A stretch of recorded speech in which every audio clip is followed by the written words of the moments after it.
Hello, we're doing bud vases today. So I've just got 8 ounces of clay, which is 225 grams approximately. And yeah, I've sped up the footage here, and I've got about 4 or 5 pots I've thrown over 2 times speed, and I thought I'd just do a bit of commentary around what I'm doing in the video. From techniques like centering to opening up, pulling the walls, and shaping. So yeah, it should be really fun. Yeah, so first one here, I didn't do a practice vase, so this is the first one.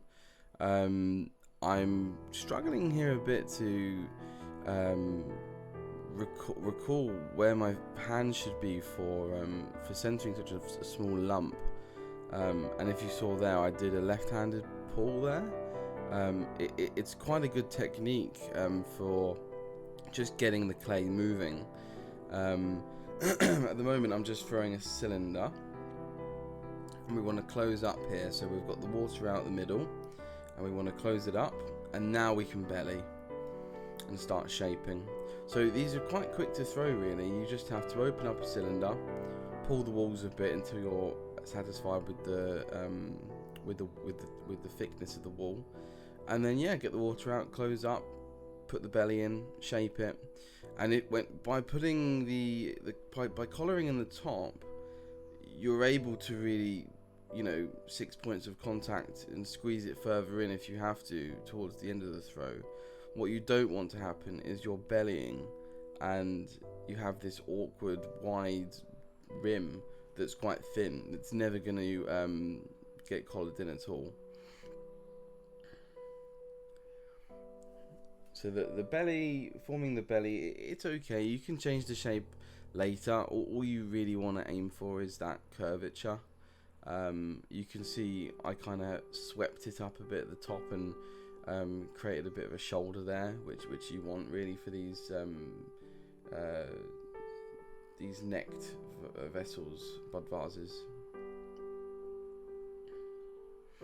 I'm just getting off all the slurry there and using the chamois leather for the top to not only get the slip off, but really shaping that rim. The chamois leather is really good for shaping rims.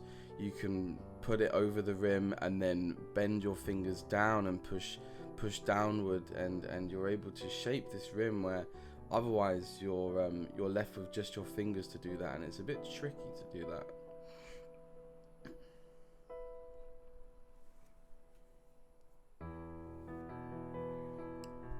Yep, so that's the first one wired off.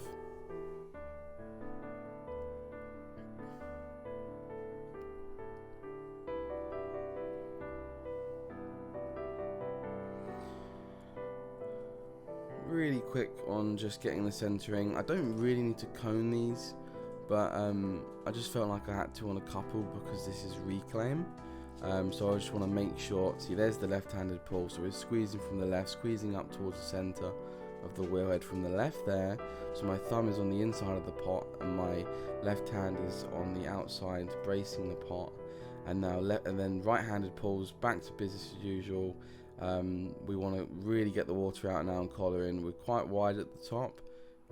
This is going to be, yeah, there we go. So you can see a tiny bit of rippling there. Wasn't too happy with that collar, but it's manageable. We can save this. So now we're doing the belly shape, and then we're scoping in. Now that neck, that belly is very, very huge. There's not a lot of neck on that, so we're going to try and collar it in ever so slightly, but we're going to struggle here. Yeah, that's okay.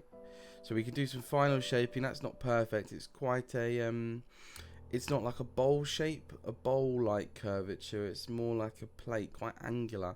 So this final stage of the shaping really is just making sure we're happy with that shape of pot. I'm pretty happy with that. We've still got quite a short lip.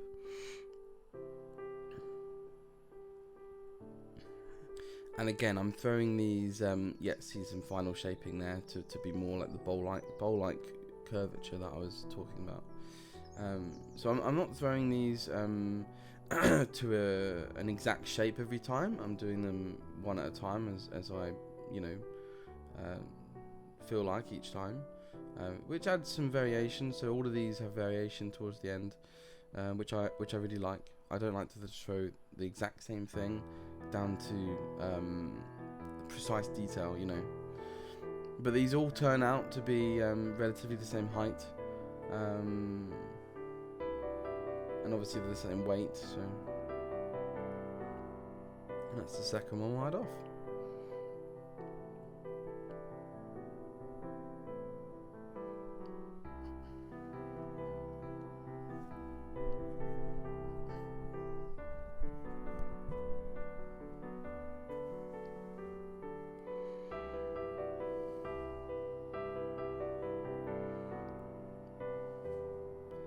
Yeah, so again there, I'm very quick to center, very quick to open up, left-handed pull, exact same process. Throwing consecutively after this really gets you in a rhythm. A lot of pottery is repetition, so if you prepare say 15 lumps of clay and you say, yep, I'm going to throw a cylinder, 10 times, maybe 8 out of the 10 times you'll have pieces you're not happy with, or pieces that went wrong on the wheel. That's fine, you've still got another 8, haven't you? And I think this is what happened on this day for me. I had a couple that went a bit squiffy, but we saved those for reclaim. And my throwing stick that I used just there previously, that's a thinner stick with a sharper point. So what I'm doing with these bud vases is I'm cutting it at the base to make the pot's base thinner in diameter, so it's more cut in, so that gives you a lifted up sort of form. Really, you're lifting up the pot by pushing it in, rather than having a more slumpy dimension that's closer towards the peak width diameter, i.e. the peak of the belly. So if you create your belly and then you cut in at the base and lift up the pot, you can dramatically see a difference in like the way the pot sits. A sharper angle from the belly to the foot is a really attractive feature on a pot. And if you cut it in and lift the pot by doing that, it can really transform how it looks. Otherwise, the base of the belly, it can go down to the foot, and it could flatten off a bit, as in the angle of the belly, like a 45 degree going to the foot. It could flatten out and make a bit slumpy. I hope I'm making sense of what I'm talking about, but yeah, just topped up water there. My water pot is actually quite a small one because I angle it as well, so it limits the amount I can have in there. But it's just topped up. Really useful to have just a bottle of water that you can use to top up your water pot with. I always have one nearby just because it saves getting off the wheel. And then a tea towel as well. That's really good to have if you're not feeling like you want to sponge off all the. By the way, this whole throwing is not using a sponge. I'm not using a sponge the entire time, so I think I actually took the sponge out, or I do at some point. It's in the way. It takes up so much space in the water pot. I just decided to take it out. So really trying to practice using the sponge as least as possible. Minimal splashes of water as well. When you're stretching the clay, water is just pulling away more particles of clay. If you're reusing slip, or you're trying your best to use minimum amount of water, then you're maintaining and retaining all of those essential clay particles that go towards its plasticity. So here I'm just wetting up the inside of the pot because it got a bit dry, and I'm trying to shape it, but my finger's catching on the inside. So you just got to make sure that you still have a lubricated pot on the inside and outside. So the very last step is to take the slurry off the outside, and obviously we're limited here with the inside of the pot because we have a closed up rim. So there's not a lot we can do there other than sponge out before we collar in, which I do. You can see what I mean. The curvature of the belly, it sort of flattens out there towards the base, and you get this straight line of pot, where really you want a smooth bowl-shaped curvature that forms the belly all the way from the foot to the rim. And this is an example of a pot that doesn't have that.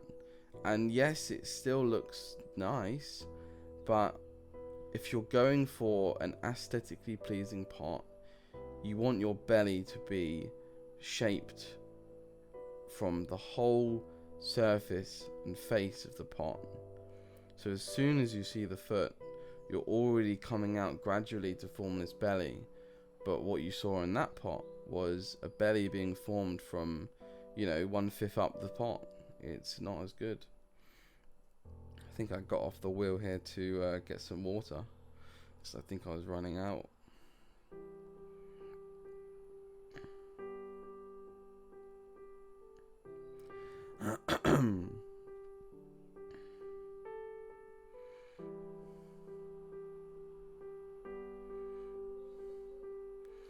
Yeah, see, I use my 5th knuckle there on my hand, my pinky. I'm not really karate chopping. I don't really, I never get that karate chop trend, because if I'm karate chopping on the top, I feel like my hand is so unsteady. I'd rather use my, entire palm, but angle my knuckle to be the point of contact. This is a great example. So, okay, look. So this part, it's not happy. I bellied out before I, finished forming the initial cylinder. And also, my goodness, the walls, I pulled way too high. So the walls here are very thin. So the pot is slumping, and it's not happy.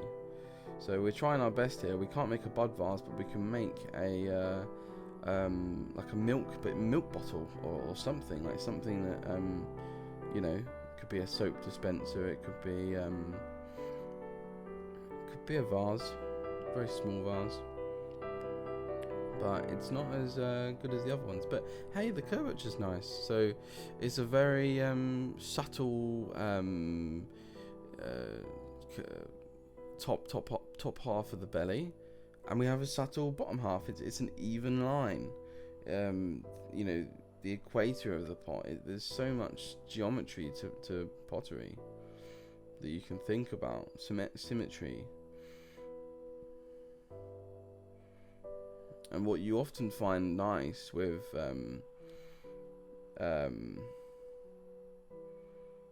taking photos and photography, and you have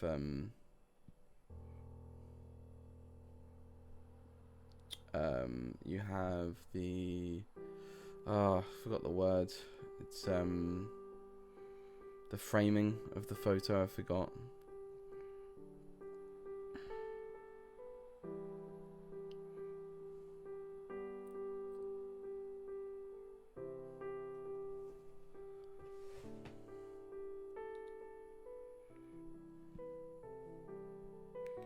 Gonna look it up here because that's gonna bother me.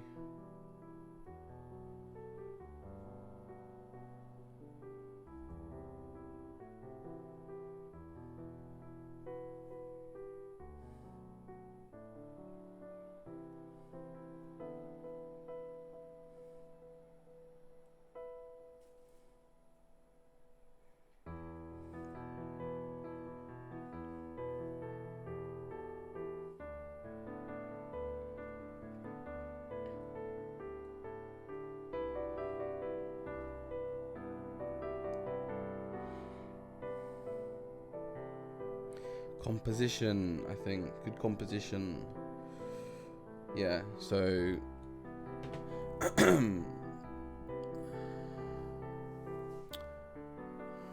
this is a really nice form actually. I really like that one.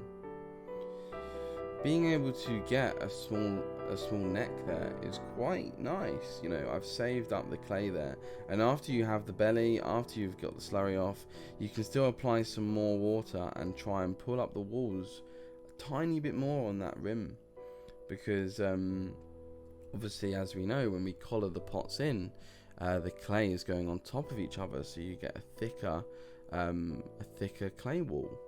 So then once you've collared in, you know, it's thicker than the walls of the pot, so then you can pull it up slightly more and shape it and stretch it when the pot's finally formed. Advantages of collaring. So it's not only making it easier for us to work with that thin diameter, but collaring allows us to preserve some, you know, some final shaping. And yeah, it's way easier to work with clay that's thicker and do gymnastics with clay because there's more to work with. But if the clay is quite thin, then it's going to have struggle going back on top of each other. It's going to break apart.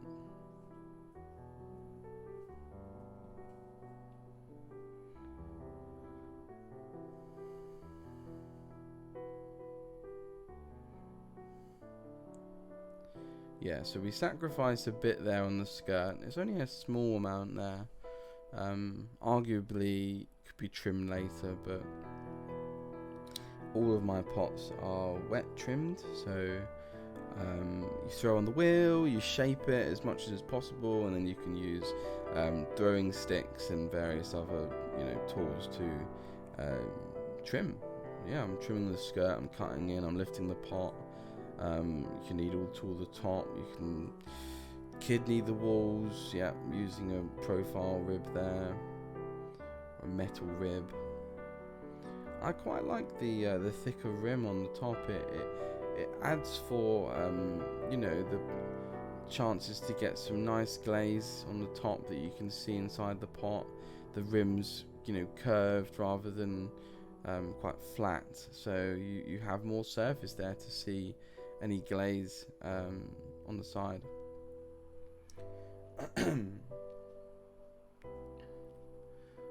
But I'm still perfecting the sort of gradual curvature of the belly.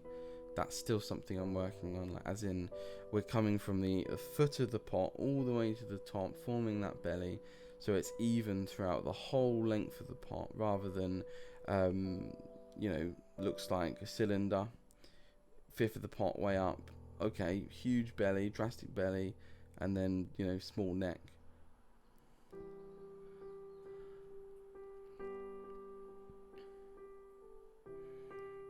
Yeah, so left-handed pull, right-handed pulls, collaring in. We're going to get the water out shortly. So I've got this down to a T now. This is the fifth or sixth pot. I'm in a rhythm. If you can notice, all cylinders, they all look the exact same by this point. We're collaring in slightly, and every variation of that will look slightly different. I'll collar in at a different angle, and I'll get a slightly different rim, and it will shape it at the top.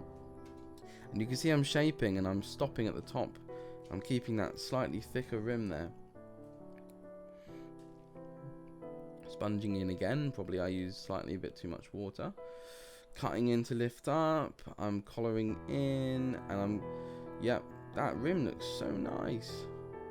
I'm getting this lovely curvature now. I'm just getting the slurry off, and then I'm using that opportunity to brace the inside of the pot, as well as keep the shape. I don't want the shape to change when I'm getting the slurry off. That's the worst thing you want, because you're putting time into shaping and then it's going to change. So yeah, when you see me with the rib, I'm always in the inside of the pot bracing that.